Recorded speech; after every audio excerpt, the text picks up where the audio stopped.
नमस्कार सभी साथियों को। Very good evening to everyone. मैं मोनिका सिंह आप सभी का बहुत स्वागत करती हूँ रोजगार विद अंकित परिवार में। साथियों, आज मैंने आपके लिए कुछ कुछ वन लाइनर चीज़ों को भी टाइप करा लिया है जो मैं पीडीएफ में आपको दे दूंगी। ठीक है, अग्री?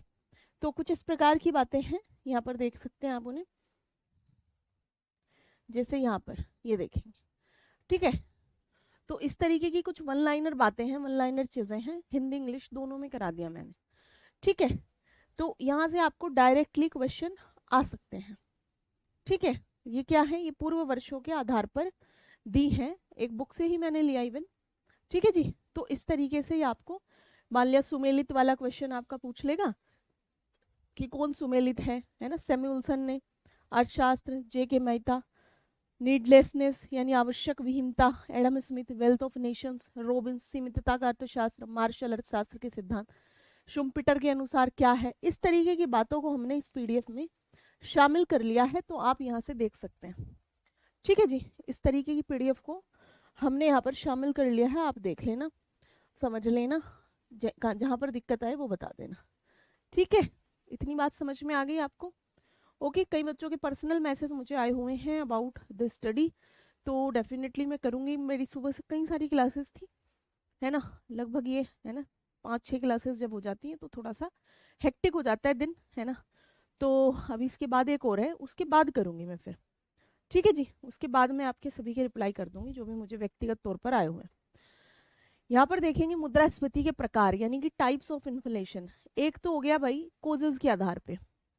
ठीक है, क्या आपकी जीएस की क्लासेस नहीं पढ़ी सौरभ जी? इसमें जीएस सभी अध्यापक पढ़ाएंगे आपको। आपके इस एप्लीकेशन पर जीएस की भी क्लासेस अपलोड कर दी गई होंगी, जहां तक मुझे जानकारी दी गई है कि जीएस की क्लासेस अपलोडेड हैं। ठीक है, चलिए, कारणों के आधार पर on the basis of causes, कारणों के आधार पर हम मुद्रास्फीति को कैसे बांट सकते हैं उसको यहाँ पे बताएंगे, और डिमांड के आधार पर कैसे बांट सकते हैं। ठीक है, ओके, कारण के आधार पर और डिमांड के। तो मुद्रास्फीति की मांग, मुद्रास्फीति ये तो आपको पता है कब होती है, मांग में वृद्धि के कारण होती है, यानी कि डिमांड में वृद्धि हुई और सप्लाई उस हिसाब से थी नहीं सामान की, तो ऑब्वियसली उसके प्राइस क्या हो गए, हाइक हो गए, बढ़ गए। ऐसी स्थिति में अर्थव्यवस्था के अंदर वस्तु और सेवा, इन्हीं को तो खरीदेगा कोई भी व्यक्ति। किसको खरीदेगा? या तो भाई वस्तु खरीदेगा, यानी मोबाइल, कॉपी, किताब, पेन, पेंसिल, थर्मस, ठीक है, ये सी चीजें खरीदेगा। या क्या खरीदेगा? कहीं होटल में जाएगा, रेस्टोरेंट में जाएगा, बस में बैठेगा, हवाई जहाज की टिकट खरीदेगा, सर्विस, डॉक्टर के यहाँ जाएगा, वगैरह वगैरह। इनकी आपूर्ति उनकी मांग के सापेक्ष कम हो जाती है, यानी supply of goods and services, goods and services क्या हो जाती है बच्चे? लो हो जाती है, लो हो जाती है। और डिमांड जो है वो बढ़ जाती है, डिमांड जो है बढ़ जाती है। तो डिमांड बढ़ने और सप्लाई कम होने से एक स्थिति पैदा होती है जिसे हम इन्फ्लेशन कहते हैं। इस प्रकार की मुद्रास्फीति को अत्यंत कम वस्तुओं के क्रय हेतु अत्यधिक मुद्रा की उपलब्धता द्वारा वर्णित किया जा सकता है। यानी यहाँ पर क्या हुआ है, यहाँ पर सप्लाई ऑफ मनी, यहाँ पर सप्लाई ऑफ मनी बढ़ी है और supply of goods, supply of goods and services क्या हुई है? कम हुई है। यही तो है ना इसका मतलब, यही लिखा है कि it is this type of inflation can be described as too much money chasing too few growth, too few goods and services. ठीक है, इस प्रकार की मुद्रास्फीति को कैसे हम देख सकते हैं, है ना, कैसे देख सकते हैं बच्चे यहाँ पर कि भाई इसमें जो है वस्तु और सेवाएं, वस्तु और सेवाएं, देखना भाई सौरभ जी क्लासेस तो अपलोड हो गई हैं, एक बच्चे बता रहे हैं, है ना, आप देख लेना उसमें, है ना।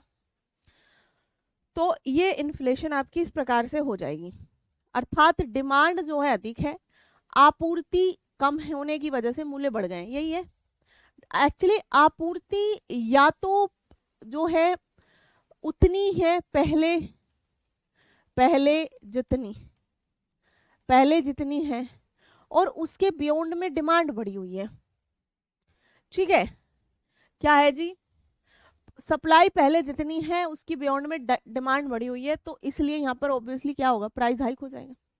इस प्रकार की मुद्रास्फीति का प्रमुख कारण यह है कि या तो सरकारी खर्चे या वेतनमान में वृद्धि होने से बाजार में क्या हो गया है, मुद्रा आपूर्ति बढ़ गई है, पैसे अधिक आ गए हैं लोगों के पास। मुद्रा आपूर्ति कब बढ़ती है, या तो गवर्नमेंट एक्सपेंडिचर हुआ हो, पुल बने हो, सड़क बनी हो, सरकार ने जो है कुछ पैसा बांट दिया हो लोगों को ला करके, किसी भी हिसाब से यहाँ पर, या जो सैलरी है लोगों की, वेतन है, वो बढ़ी हो। भाई यही कारण हो सकता है, यही कारण हो सकता है ना, किसी भी क्षेत्र में किसी भी दशा में पैसे बढ़ने का यही कारण हो सकता है। या तो गवर्नमेंट ने पैसे बांट दिए हो, या फिर लोगों की रोजगार बढ़ गए हो, लोगों की सैलरी बढ़ गई हो, है ना, प्राइवेट क्षेत्र खुल गए हो, इन्वेस्टमेंट हो गया हो। मतलब इन दैट सेंस या in the concise way we can say कि भाई साहब यहाँ पर जो है पैसा बढ़ गया मार्केट में। अब अचानक रातों रात सामान तो नहीं बढ़ जाएगा ना, उस एवज में रातों रात सामान तो नहीं बन जाएगा। सामान के लिए एक प्रॉपर उत्पादक कंपनी, इंडस्ट्री, फैक्ट्री खोलनी पड़ेंगी, इन्वेस्टमेंट गतिविधियां होंगी, और उसके बाद में तब जाकर के ये मार्केट के अंदर गुड्स की सप्लाई को बढ़ाया जाएगा। ठीक है जी, यहाँ पर देख सकते हैं मांग प्रेरित मुद्रास्फीति, यानी मांग प्रेरित मुद्रास्फीति के अंदर आएगा वस्तु मुद्रास्फीति सबसे पहला। जब मांग की अपेक्षा वस्तुओं की आपूर्ति अथवा अवेलेबिलिटी कम हो जाए, यानी सिंपल पहले इसे समझे मांग प्रेरित को, यानी मांग वस्तुओं की मांग बढ़ने के कारण उत्पन्न मुद्रास्फीति, जैसे कोरोना में आई थी स्थिति, जैसे कब आई थी बच्चे, कोरोना के अंदर आई थी ऐसी स्थिति।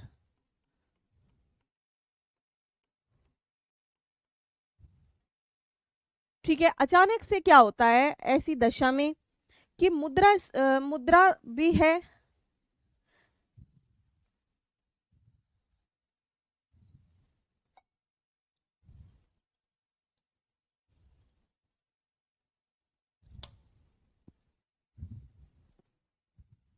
ऐसी परिस्थिति में, भैया आपके कमेंट दिख रहे हैं, ऐसी परिस्थिति में क्या होता है कि वस्तुओं की डिमांड में ही वृद्धि होने लगती है। किसी भी कारण वस्तुओं की क्या हो रहा है, डिमांड में वृद्धि हो रही है।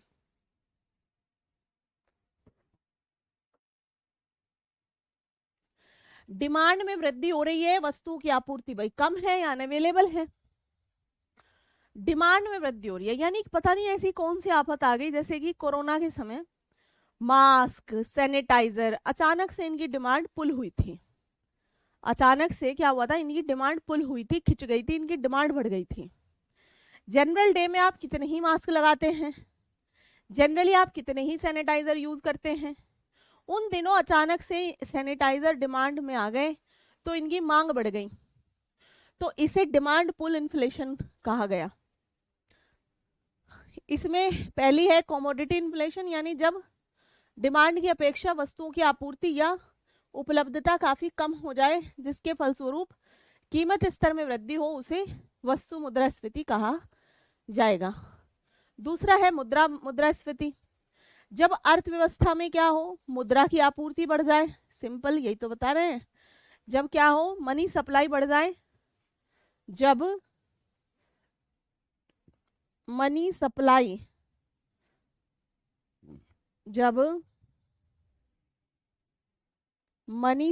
बढ़ जाए, when the supply of money क्या हो जाए, इंक्रीज हो जाए, और उसके परिणाम स्वरूप मांग में तथा कीमत में वृद्धि हो जाए। क्योंकि भाई मनी सप्लाई यहाँ बढ़ चुकी है, लोगों के पास अथाह पैसा आ चुका है, अब उस अथाह पैसे को लेकर के कहाँ जा रहे हैं, मार्केट में जा रहे हैं, उस अथाह पैसे को लेकर के मार्केट में जा रहे हैं, यानी कि भैया हमें जो है सामान खरीदना है, सामान की पड़ गई कमी, क्योंकि सबको चीजें खरीदनी है, सबको मांग करना है, तो इस कारण से क्या होगा, इस कारण से सामान की मांग में जो है वृद्धि होगी, जिसके कारण उसके प्राइस बढ़ जाएंगे। क्रेडिट इन्फ्लेशन, यानी यहाँ पर क्या हो, मान लिया कि जो बैंक हैं, बैंक जो हैं, मान लिया हम आरबीआई की बात करें, आरबीआई ने अदर बैंकों को, जितने शेड्यूल्ड कमर्शियल बैंक हैं, उनको चीप रेट पर यानी सस्ती दरों पर पैसा अवेलेबल करा दिया। तो ये शेड्यूल्ड कमर्शियल बैंक से हम ले आए पैसा, आप ले आए पैसा, और हमने ला करके ये पैसा ही पैसा मार्केट के अंदर बिखरा दिया। यानी अल्टीमेटली क्या किया हमने, क्रेडिट इन्फ्लेशन के थ्रू हमने मार्केट के अंदर पैसे को लिक्विडेट कर दिया, बहुत ज्यादा फ्लो बढ़ा दिया इसका। इसे कहते हैं साख मुद्रास्फीति। क्योंकि कोई भी केंद्रीय बैंक हो, केंद्रीय बैंक ये डिसाइड करता है कि भाई कितना इस बार ब्याज दर होगा। यदि वो ब्याज दरों को कम कर रहा है तो ऑब्वियसली यहाँ पर ब्याज दरों के कम होने से मार्केट के अंदर लिक्विडिटी बढ़ जाएगी। यदि वो एक टाइट मनी पॉलिसी ला रहा है तो टाइट मनी पॉलिसी से मार्केट में मनी सप्लाई कम हो जाएगी। एक है ब्रांड जनित मुद्रास्फीति। ये भारत में कब आई है, उदारीकरण के बाद आई है, मतलब 1990 के बाद आई है। ठीक है, जब यहाँ पर कई सारी फॉरेन ब्रांड, जैसे आज हम देखते हैं, मान लिया भाई आपको कपड़ा पहनना है कैसा, आप आज अडिडास का कपड़ा पहन रहे हो, आप आज लिवाइस का कपड़ा पहन रहे हो, आज आप जो है नाइक का कपड़ा पहन रहे हो। यानी there are multiple foreign brand जिन्होंने भारतीय अर्थव्यवस्था में प्रवेश कर लिया वर्ष 1990 के बाद, उदारीकरण के बाद। तो अब यहाँ पर आप देखेंगे, यहाँ शहरों में तो खास तौर पर, देखो गांव में कोई नहीं पहनता भाई 1800 2000 की टी शर्ट, है ना, डेली यूज में। यहाँ पर क्या है, आप जिम जा रहे हो तो 3500 टी शर्ट ले आए, क्योंकि ये ब्रांड है, लोगों के पास समय नहीं है, एक बार खरीद लिया 2-4 साल चल जाता है। वहां क्या 150 रुपए खरीद के पहन लेंगे। ठीक है, तो यहाँ पर जो ब्रांड ने इन्फ्लेशन को क्रिएट करा, आप देखें हमारे घर के पास ऐसा कोई शोरूम नहीं है जो ना हो। शोरूम क्यों खुले होंगे, क्योंकि डिमांड होगी भाई, तभी तो खुले होंगे ना शोरूम। शोरूम खुले, धड़ाधड़ उन पे लोग आ रहे हैं, बिक रही हैं चीजें, और महंगी होती चली जा रही हैं। क्यों? क्योंकि ब्रांड ने अपनी जगह बना ली और ब्रांड जनित इन्फ्लेशन यहाँ पर आ गई। कृषि मुद्रास्फीति, यानी यदि कृषि उत्पाद जैसे आलू, जैसे आप देखेंगे टमाटर, है ना, प्याज, अगर इनमें एग्री इन्फ्लेशन का मतलब होता है अगर गेहूं, चावल, दाल, तेल, इन सब चीजों के अंदर यदि इनके पैसे बढ़े, और इनके पैसे कब बढ़ेंगे, जब इनकी मात्रा कम होगी, सप्लाई कम होगी। और ये तो बहुत इंपॉर्टेंट चीज है, एक बार को टी शर्ट पहने बिना तो इंसान जीवित रह भी सकता है, खाने बिना तो जीवित नहीं रह पाएगा। तो यानी जब इन उत्पादों की कीमत में वृद्धि हो तो उसको एग्री इन्फ्लेशन कहा जाएगा। विश्व स्तर पर कृषि भूमि और खदानों का बढ़ता हुआ कंजम्पशन गैर खाद्य उद्देश्यों के लिए किया जा रहा है। ठीक है, जैसे गन्ने और मकई का बढ़ता उपयोग किसके लिए किया जा रहा है, एथेनॉल के लिए। ठीक है, जैसे गन्ने और मकई का जो अब यूज है, जो कंजम्पशन है, वो एथेनॉल के लिए किया जा रहा है। यहां पर आ जाती है दूसरी, कॉस्ट पुश इन्फ्लेशन। भाई सिंपल सी बात है, जो भूमि, श्रम, पूंजी के ब्याज, उद्यमी का लाभ, यानी जो इन चीजों पर जब पैसे बढ़ें तो इनके कारण जब दाम अधिक हो जाएं, दाम बढ़ जाएं, तो यहां पर जो मुद्रास्फीति राइज हुई, यहां पर जो इन्फ्लेशन बढ़ी, उसको हम कहते हैं क्या, कि भाई यहाँ पर हमारी जो वस्तु है उसकी लागत ही क्योंकि बढ़ गई है, वस्तु की लागत बढ़ने के कारण मुद्रास्फीति आ गई है। जैसे जब हम छोटे थे बचपन में, तो वहां पर जो है हमारे आसपास जो टेम्पो चलते थे, तो टेम्पो ड्राइवर 5 रुपए ले लेते थे। आज वो 5 रुपए नहीं लेते। वो कह रहे हैं कि देखो, पहले तो जो है तेल जो है 70 रुपए लीटर आ जाता था, 60 रुपए लीटर आ जाता, आज तेल आ रहा है जी 100 मान लिया। दूसरा, पहले ये जो टेम्पो हैं, ये टेम्पो आ जाते थे मान लिया 2 लाख के, आज ये आ रहे हैं 8 लाख के। पहले जो मेरे यहाँ पे कंडक्टर काम करता था, मान लिया वो ले लेता था 8,000 रुपए, आज वो ले रहा है जी 18,000, क्योंकि वो भी तो महंगाई का सामना कर रहा है ना आगे, वो 8,000 में क्या खरीद लेगा। तो यानी इनका कहना है क्योंकि तेल में पैसे बढ़ गए, मेरे टेम्पो बहुत महंगा आया है, अब मेरे यहाँ जो कामगार काम कर रहा है वो इतना रुपए ले रहा है। यानी कि यहाँ पर जितने भी इससे जुड़ी हुई चीजें हैं, उन सभी चीजों पर रुपए बढ़ गए हैं। मान लिया हम बात करें यहाँ पर कि भाई पहले जो है आलू के चिप्स जो है 5 रुपए के आ जाते थे। आलू के चिप्स का पैकेट, पोटैटो चिप्स का पैकेट जो है 5 रुपए का आ जाता था। अब यहाँ पे कह रहे हैं कि 5 रुपए का नहीं आ पाएगा, 10 का आएगा। क्यों क्यों आएगा 10 का? कह रहा है आलू महंगे हो गए हैं। कह रहे हैं आलू छीलने वाला जो आता है वो महंगा हो गया। आलू छीलने वाले जो लेबर हैं वो महंगे पैसे लेने लगे। वो तेल में जो तला जाता है वो महंगा हो गया। यहाँ पर जो पहले हम 100 रुपए पर डे का किराया देते थे, अब 200 रुपए का देने लगे। यानी कि यहाँ पर हम जिन प्रोडक्ट से बना मिलकर के उसे बनाते थे, अब इन जो ये हमारे जिनसे हम उन्हें बनाते थे चीजों को, अब इसकी कीमत में इजाफा आया है, यानी लागत कीमत में ही इजाफा आया है। तो लागत कीमत के बढ़ने से हमारी कीमत स्तर में भी वृद्धि हो गई है, जिसे हम क्या कह रहे हैं? जिसे हम लागत जन्य मुद्रास्फीति कह रहे हैं। क्या कह रहे हैं? लागत जन्य मुद्रास्फीति इसे हम कह रहे हैं। बात आ गई बच्चे समझ में? हाँ जी, बताएंगे एक बार भाई, बातें आ रही हैं समझ में या नहीं आ रही? क्लैरिटी हो रही है? हाँ जी बताएं। ओके बताएं। इसे सप्लाई शॉक इन्फ्लेशन भी कहा जाता है, आपूर्ति शॉक स्फीति भी इसे कहा जाता है। सप्लाई शॉक क्यों होगा? क्योंकि सप्लाई कम हो जाएगी काफी, सप्लाई शॉक हो जाएगी काफी। आगतों के मूल्यों में वृद्धि, आगत यानी इनपुट, आगत यानी इनपुट जो उत्पादन में लगता है, जो उत्पादन में लगता है, उत्पादन की प्रक्रिया के दौरान जो लगता है, तो आगत के मूल्यों में ही वृद्धि हो रही है। तो इसकी वजह से वस्तु एवं सेवा की सप्लाई में आने लगती है कमी। ठीक है, तो इसकी वजह से लागत जन्य स्फीति आ जाती है। अंतर्राष्ट्रीय बाजार में जो जो क्रूड ऑयल है उसके मूल्यों में वृद्धि से भारत जैसे देशों में सभी वस्तुओं पर, मान लिया कि कोई इंडस्ट्री है जो इसे चलती है, जितनी भी कच्चे माल ढोएंगे, ट्रक वाला पहले 200 रुपये लेता था, 1000 लेने लगेगा, है ना। क्रूड ऑयल बढ़ने से क्या होगा? भारत में लगभग सभी वस्तुओं के उत्पादन पर, सभी वस्तुओं के इनपुट पर इससे एक कैसा प्रभाव पड़ेगा बच्चे? इससे एक नेगेटिव प्रभाव पड़ेगा, प्रतिकूल प्रभाव पड़ेगा, अनुकूल नहीं पड़ेगा। ठीक है जी।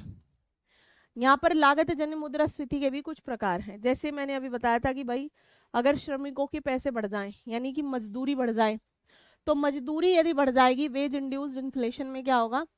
मजदूरी, जहां पे मैंने बताया था कि ऑटो वाला पहले 8,000 रुपये माह लेता था, क्योंकि उसका जो है चल जाता था काम इसमें, अब ये लेता है 18,000 पर मंथ, क्योंकि दाल चावल रोटी सब्जी खाना इसके लिए भी बड़ा महंगा हो गया। तो यानी कि मजदूरी में वृद्धि के कारण उत्पादन लागतों में वृद्धि आई है ना, जिससे कीमत स्तर में वृद्धि हो गई है। दूसरा है लाभ वाला। पहले जो उद्यमी होता था, जो लाभ के लिए काम कर रहा है, तो उद्यमी क्या करता था? अगर उद्यमी को प्रत्येक दिन 500 रुपये का फायदा है, यानी महीने में 15,000 का, तो वो काम करता रहता था, धंधा जमाए रहता था, वस्तु बनाए रहता था। अब कुछ नहीं हो रहा 500 रुपये पर डे में।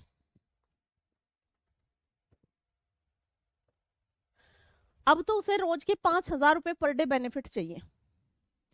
ठीक है, जब उत्पादक बाजार संरचना का एकाधिकार अथवा अल्पाधिकार रखते हैं, समझेंगे, बाजार के टाइप पढ़ेंगे हम लोग। ठीक है, क्या है? बाजार के टाइप पढ़ेंगे। क्या कह रहे हैं बच्चे? इनपुट प्राइस इंक्रीज करने में इनपुट क्या होते हैं? मैंने बताया ना, इनपुट मान लिया आलू, आलू के चिप्स में आलू एक इनपुट का काम कर रहा है। ठीक है, जैसे रोटी पहले 3 रुपए की आती थी बाजार से, अब 7 रुपए की आती है हमारे यहाँ पे, आपके यहाँ पे हो सकता है 5 रुपए की आती हो, क्योंकि आटा महंगा हो गया है, गैस महंगी हो गई है। तो गैस, आटा, ये क्या है? इनपुट का काम कर रहे हैं रोटी बनाने में।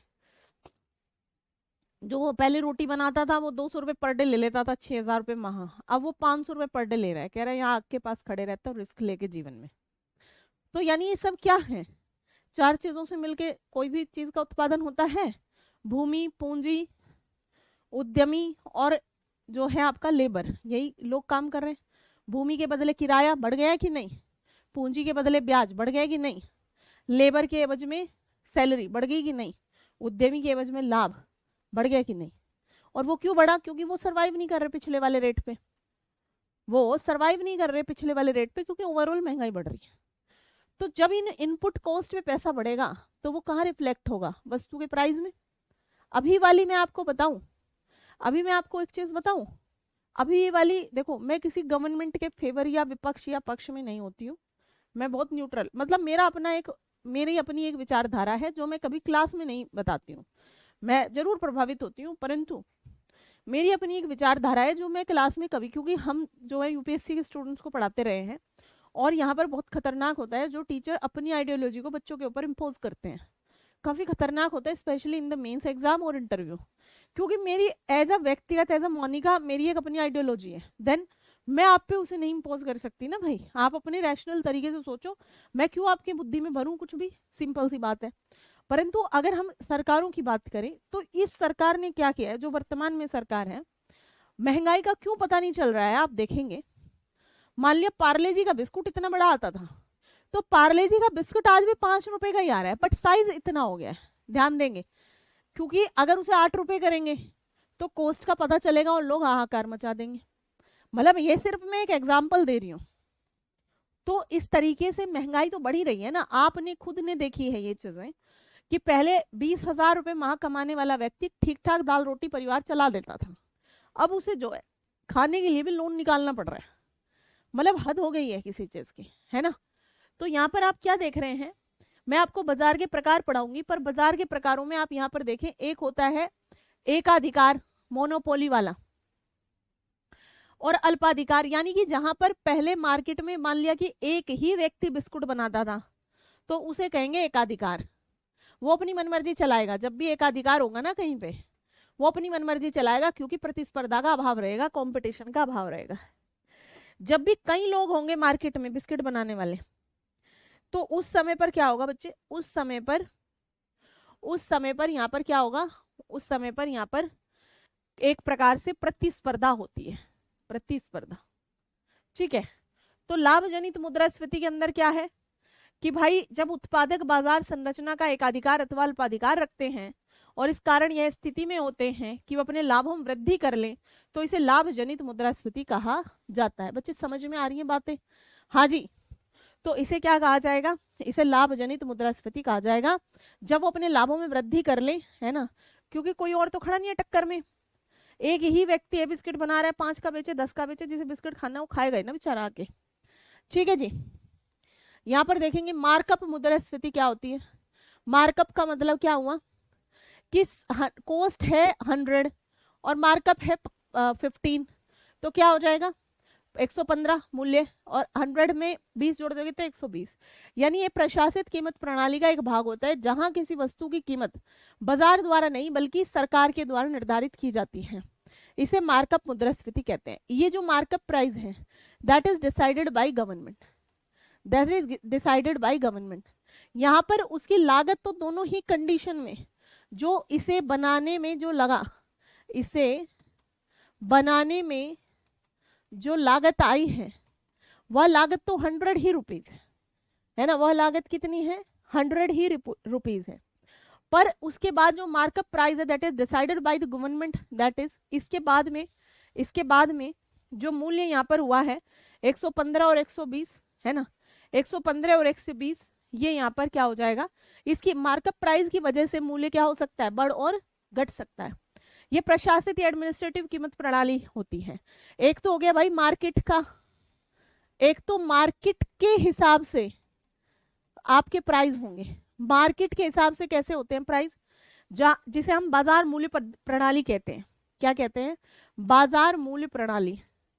बाजार मूल्य प्रणाली, बाजार मूल्य प्रणाली में क्या होगा, बाजार मूल्य प्रणाली में होता है कि यदि किसी चीज की जो डिमांड एंड सप्लाई है, डिमांड बराबर सप्लाई या demand less than supply greater than supply whatever, इस हिसाब से मूल्य जो है यहाँ पर निर्धारित होते हैं। यानी बाजार निर्धारित करता है, कोई व्यक्ति इसे निर्धारित नहीं करता है।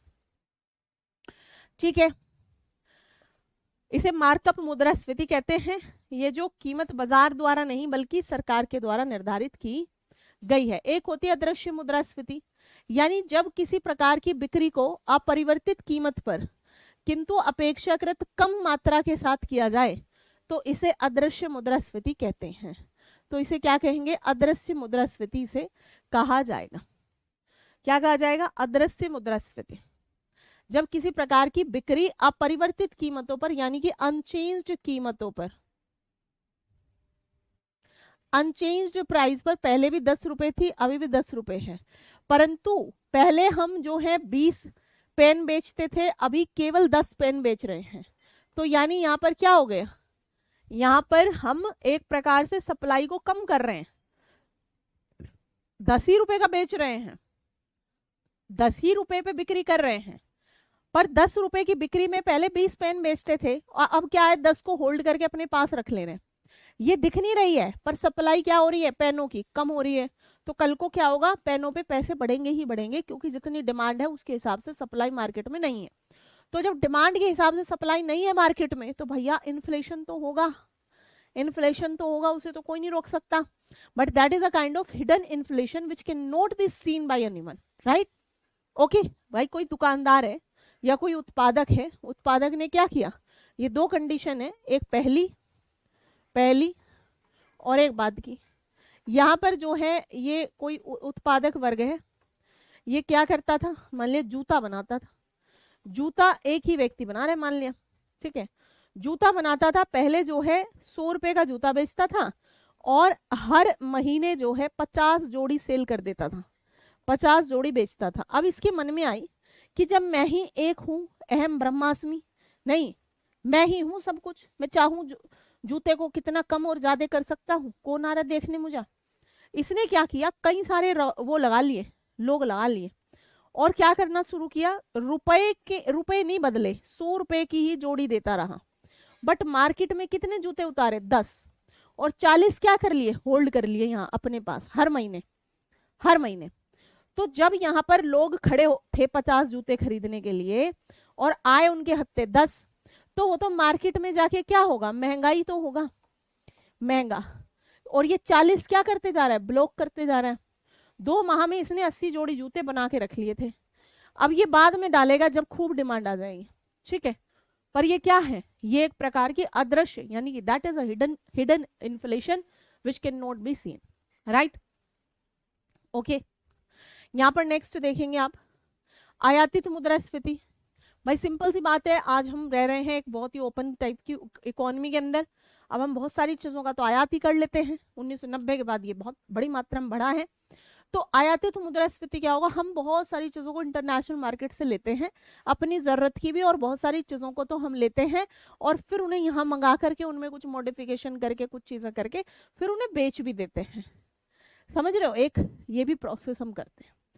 तो यानी कि जब अंतरराष्ट्रीय बाजार में आयात योग्य वस्तुओं की इंटरनेशनल कीमतों में वृद्धि हो, समझ गए, तो उसके परिणाम स्वरूप जो डोमेस्टिक मार्केट है उसमें भी प्राइस बढ़े, जिसे हम आयातित मुद्रास्फीति कहते हैं। माने कि हमने नहीं बढ़ाए ये प्राइस, ये किसने बढ़ाए?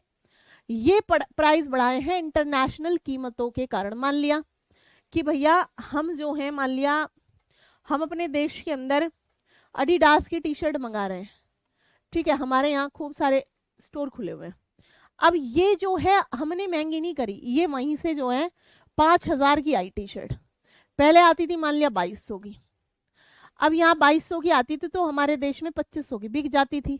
अब ये 5000 की आ रही है तो हमारे देश वाला तो इसे 5500 की बेचेगा।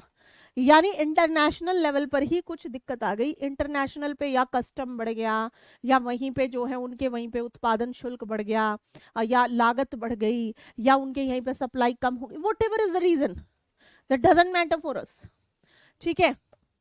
यहाँ पर इंटरनेशनल कीमतों में वृद्धि हो रही है तो उसके कारण हमारे देश की जो घरेलू बाजार है उसमें भी कीमतें बढ़ रही है, उसमें भी क्या हो रहा है बच्चे? कीमतें बढ़ रही हैं, जिसे हम आयातित मुद्रास्फीति के नाम से जानते हैं। एक है जूता चमड़ा कीमत मुद्रास्फीति, शू लेदर कॉस्ट इन्फ्लेशन।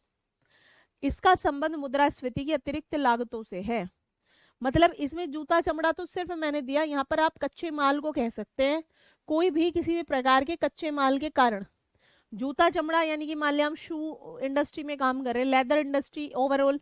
अगर यहाँ पर देखें आप जैसे अभी ओरिजिनल लेदर मिलता भी नहीं, और लेदर से जैसे बैग बनते हैं, ठीक है, पर्स बनते हैं, यहाँ पर आप देखेंगे बेल्ट बनते हैं, ठीक है, यहाँ पर आप देखेंगे कई प्रकार के शो पीस बनते हैं। तो भैया जब लेदर का प्राइस बढ़ेगा तो ऑब्वियसली इनका भी प्राइस बढ़ेगा, है ना। तो इसमें सिर्फ शू लेदर तो जी, अभी बुक परचेज करने की कोई आवश्यकता नहीं है, जहां पे लगेगी मैं डेफिनेटली बता दूंगी, पर प्रीवियस ईयर जरूर खरीद लो, है ना, प्रीवियस ईयर प्री का जरूर खरीद लो। बाकी मैंने जैसे पीछे वो लगाया ना आज, छोटे छोटे छोटे छोटे वन लाइनर, वैसे क्वेश्चन भी टाइप है ना, वो भी लग जाएंगे। मैंने कहा कि थोड़ा सा आगे बढ़ जाए चैप्टर तो मैं लगा दूंगी। यानी यहाँ पर जो एक्स्ट्रा लागत है क्रय शक्ति में गिरावट के अतिरिक्त होती है, ठीक है। संरचनात्मक मुद्रास्फीति, इस प्रकार की मुद्रास्फीति को बोटल नेक, बोटल नेक क्या होती है, आपने देखा है बोतल, बोतल देखी है आपने, बोतल में आकर के, बोतल में आकर के नेक के अंदर, यहाँ जहाँ ढक्कन लगा होता है, कोई भी चीज उतनी प्रवाह से नहीं आएगी, अटक जाएगी, ठीक है। तो इसे बोटल नेक कहा जाता है, अवरोधक कारक, मुद्रास्फीति के रूप में भी जाना जाता है। भारत में मुद्रास्फीति अधिकांश संरचनात्मक कारणों के कारण होती है।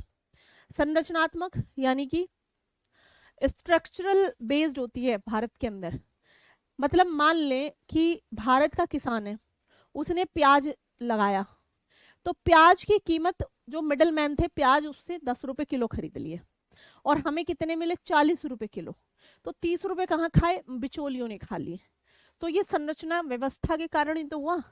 प्याज महंगा नहीं था, प्याज तो 10-15 रुपए किलो था, पर हमें कितना मिला, हमें मिला यहाँ पर 50, 40, 60, 70।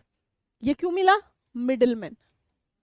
अगर इन मिडिलमैनों को कब से हटाने की बात चल रही है, आज तक नहीं हट पाए बेचारे। क्यों नहीं हट पाए, क्योंकि किसानों को कई प्रकार की अनअवेयरनेस है, उनके अंदर जागरूकता नहीं है, उनके पास में साधन नहीं है, वो मंडियों तक नहीं आ सकते खेत छोड़ करके अपना, ना उनके पास में ट्रैक्टर है, ना सड़कें उतनी बढ़िया है, ना उन्हें पता कहाँ बिकेगा, ना उनका कोई खरीदेगा, क्योंकि अलग अलग कार्टेल बना रखे हैं। आप एपीएमसी चाहे कितना पढ़ लें, कितना आप यहाँ पर जितने भी ये जो कमेटी बनती हैं जितनी मंडियों के ऊपर, भाई कोई नहीं फटकने देगा, बेचारों को देखते ही भगा देंगे। कौन खरीद के लाता है, मिडलमैन, बिचौलिए। कौन खरीद के लाता है, बिचौलिए। बिचौलियों की वजह से ये क्या हो रहा है, सामान महंगा हो जाता है। मांग की गई वस्तुओं की आपूर्ति में अनुपयुक्त वृद्धि के बिना आहार संबंधी पैटर्न में बदलाव। अब यहाँ पर है मुद्रास्फीति की दर के आधार पर मुद्रास्फीति के प्रकार, ठीक है। मुद्रास्फीति की दर यानी रेट, है ना, रेट, रेट यानी कि कभी 2% बढ़ जाए, कभी जो है 200% बढ़ जाए। तो कौन सा अच्छा कौन सा बुरा, यहाँ से बच्चे हम इसको कल करेंगे। अभी मैं थोड़ा सा वन लाइनर चीजें आपको दिखा देती हूँ, है ना, कल हम लंबी लेंगे क्लास। और एक और बात आपसे कहनी थी कि यदि मैं आपकी क्लास जो है मंडे से जो है 10:30 बजे कर लूँ, नहीं 10 बजे, बताइएगा तो कोई दिक्कत। मंडे से 10 AM कर लूँगी मैं आपकी क्लास, ताकि आप भी फ्रेश माइंड से पढ़ें, और मेरी भी एक 10 बजे वाली क्लास खत्म होने वाली है। तो 10 कर लेंगे इसे, फिर अगर ज़रूरत पड़ेगी आगे तो देख लेंगे, बढ़ा लेंगे। तो लगभग 1.5 घंटे की क्लास हो जाया करेगी, जो कि ठीक रहेगी, ठीक है, ओके। तो बता देना आप मुझे। अब यहाँ पर मैं आपके लिए कुछ ये जो पॉइंट है इनको थोड़ा सा देख लेंगे आप। देखो यहाँ पर है कि इकोनॉमिक्स क्या है, अर्थशास्त्र क्या है। तो दुर्लभता के कारण हम जो विकल्प चुनते हैं उनका the choices we make due to scarcity, उनको हम इकोनॉमिक्स कहेंगे, ठीक है। मतलब हम जो यहाँ पर दुर्लभता के कारण एक प्रकार से क्या चुनते हैं, विकल्प चुनते हैं, क्योंकि स्कैरेसिटी तो है, जितनी हमारी वॉन्ट्स हैं, जितनी हमारी चाहत है, उतने संसाधन तो है नहीं, वो तो स्केयर है ना। उपभोग न केवल आर्थिक क्रियाओं का प्रारंभ बिंदु है बल्कि अंतिम बिंदु है। इस प्रकार आर्थिक क्रियाओं का सही क्रम क्या होगा, सबसे पहले जरूरत, आर्थिक क्रिया, उत्पादन और फिर उपभोग, यही होगा। नीड होगा, इकोनॉमिक एक्टिविटी होगी। जब हमें नीड होगी, मान लिया हमें नीड होगी ये पेन की, क्या होगी, हमें नीड होगी इस पेन की, ठीक है, नीड होगी पेन की। अच्छा, जैसे एक बच्चे की क्लास होती है कोमल की 10 बजे एलटी में, चलो फिर 10 बजे नहीं करते, फिर जो है इसे हम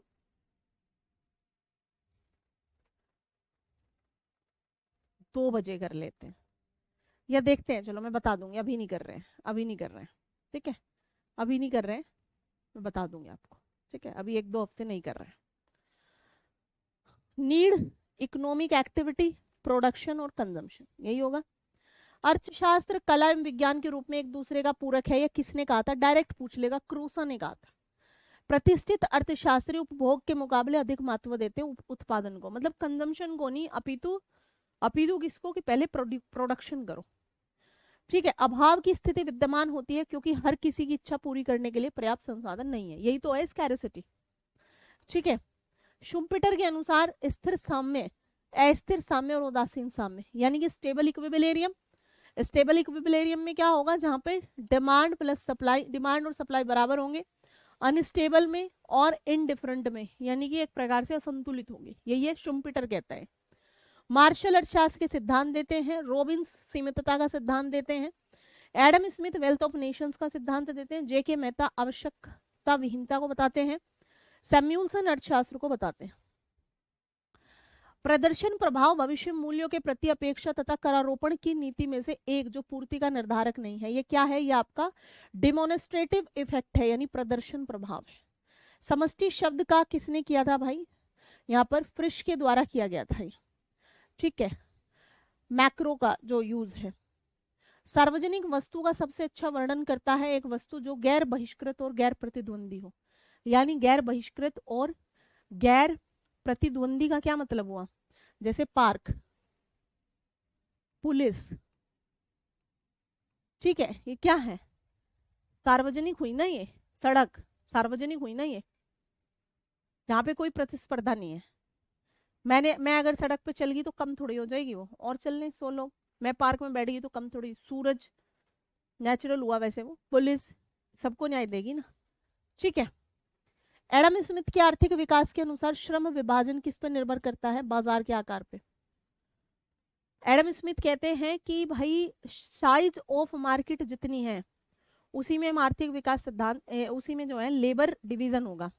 मतलब लेबर डिवीजन का क्या मतलब होता है? जैसे श्रम को हम कैसे क्या बांट सकते हैं, जैसे आप देखेंगे कोई जो है जूता बना रहा है, कोई जो है इंजीनियर है, कोई जो है डॉक्टर है, कोई जो है यहाँ पर मास्टर है, कोई जो है मोची है, कोई टेलर है। तो यानी श्रम बाजार ये हालांकि कब हुआ? जब स्थायित्व आया मानव के जीवन में, कृषि आदि के आने से, कि भाई तुम घड़ा बनाना, तुम जो है कपड़ा सिलना, तुम जो है बर्तन बनाना, तुम रोटी बनाना, है ना। तो ये क्या हुआ? श्रम का विभाजन हो गया। ये बाजार के आकार के आधार पर निर्भर करता है। व्यापार के प्रति हस्तक्षेप नीति बनाए रखना किस देश के सर्वोत्तम हित में है? ये किसने कहा था? ये कहा था एडम स्मिथ ने, बिल्कुल डायरेक्ट पूछ लेगा। व्यापार के प्रति हस्तक्षेप नीति, हस्तक्षेप होता है नॉन इंटरवेंशन। ये कहा था कि भाई किसी भी देश के हित में जब हस्तक्षेप होगा, यानी कि सरकार जो है बिना मतलब उंगली ना करे आकर के, ठीक है, व्यापार हो अपनी डिमांड एंड सप्लाई के अकॉर्डिंग हो, बाजार के साइज के हिसाब से हो, बाजार में हो, बाजार की शक्तियों के आधार पे हो, है ना। तो ये एडम स्मिथ कहते हैं। अर्थशास्त्र के सिद्धांत मार्शल, क्विक्ड मांग वक्र पॉल्सवीजी, अधिकतम सामाजिक लाभ का सिद्धांत डाल्टन, अदृश्य हाथ का नियम, यही कहते हैं ना अदृश्य हाथ, इनविजिबल हैंड, एडम स्मिथ कहते हैं, ठीक है। हस्तक्षेप शब्द आर्थिक स्वरूप से जुड़ा हुआ पूंजीवादी अर्थव्यवस्था से, क्योंकि जो कैपिटलिस्ट इकोनॉमी है उसके अंदर सरकार की नॉन इंटरवेंशन, यानी जो सरकार है उसको कहा जाता है कि आप वेलफेयर करो, आप कल्याण करो, आप कल्याणकारी कार्य करो, कल्याणकारी कार्य करो। जो उत्पादन का काम है वो कौन कर लेगा? उत्पादन कौन कर लेगा? उत्पादन कर लेंगे पूंजीवादी लोग, उत्पादन कर लेंगे पूंजीवादी लोग। पूंजीपति लिख लो इसमें, पूंजीपति, या आप कह सकते हो इसे तो हम कर लेंगे, जो बिजनेस पर्सन है वो कर लेंगे, अंबानी अडानी कर लेंगे, सरकार कह रहे तुम जाके अपना मनरेगा चलवाओ। अर्थशास्त्र के अध्ययन की आगमन रीति का जो श्रेय है वो किसको दिया जाता है? जर्मनी के ऐतिहासिक विचारधारा को। तो इस प्रकार से कुछ पॉइंट्स हैं बचेंगे, मैं इसमें दे दे रही हूँ आपको, ठीक है। प्रत्येक दिन हम कुछ ऐसे पॉइंट्स को भी पढ़ लिया करेंगे ताकि हमारी तैयारी और इन्हांस हो जाए, और कुछ MCQ को भी पढ़ लिया करेंगे, ठीक है। बात आई समझ में या नहीं? एक बार बताएंगे सभी बालक कि बात आई समझ में या नहीं, है ना जी। एक बार सभी स्टूडेंट्स मुझे बता दें कि बात हमारी समझ में आ गई या फिर नहीं आई है। जी, ये पीडीएफ दे देंगे आपको, इसमें से जो है थोड़ा थोड़ा सा आप पढ़ते जाइएगा प्रत्येक दिन, है ना। प्रत्येक दिन इन बातों को पढ़ेंगे, इन चीज़ों को पढ़ेंगे, अध्ययन करेंगे, रिवीजन करेंगे, तो ऑब्वियसली आपके बिल्कुल एकदम चीज़ें बदल जाएंगी। ठीक है, हाँ जी, आई बच्चे बात समझ में या नहीं?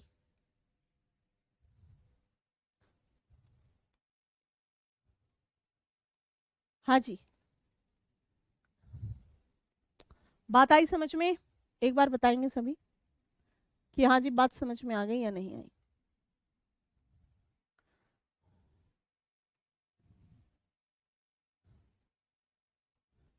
आगे बच्चे बात समझ में?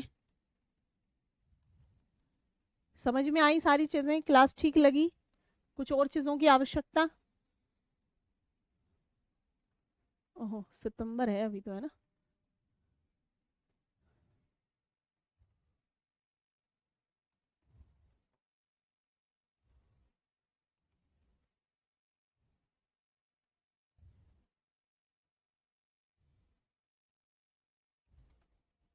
जी,